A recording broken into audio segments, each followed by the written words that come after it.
ជំរាបសួរបាទជំរាបសួរដល់លោកគ្រូអ្នកគ្រូទាំងអស់ដែលបានស្គាល់ខ្ញុំបាទគង់គិតហៅនេះខ្មៅបាទជាពិសេសសូមគោរពជំរាបសួរដល់លោកគ្រូអ្នកគ្រូបុគ្គលិកទាំងអស់មិត្តភ័ក្តិនៅក្នុងអតីតក្រុមការងារ NGO ដែលរាប់ចាប់តាំងពីឆ្នាំ2013ដែលប្រឡូកធ្វើការងារផ្នែកអភិវឌ្ឍសហគមន៍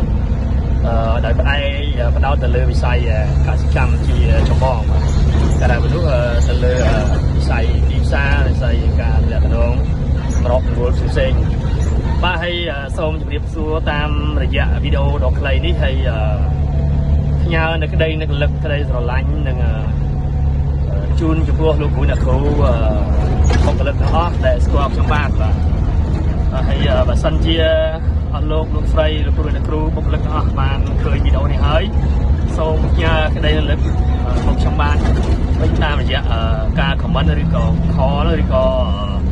ចុច like ចុច share ផងបាទសូមអរគុណនិងសូមជម្រាបលាហើយនឹងជួបគ្នានៅវីដេអូក្រោយៗទៀតព្រោះដោយសារតែឥឡូវនេះខ្ញុំបានដូរការងារអស់រយៈពេលប្រហែលជា4ឆ្នាំហើយដែល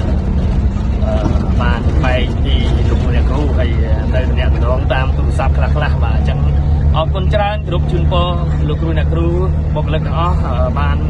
ជួបតែនឹងសេចក្តីសុខសេចក្តីចម្រើននិងជោគជ័យគ្រប់ភារកិច្ចបាទសូមអរគុណនិងសូមជម្រាបលាបាទអរគុណច្រើនបាយ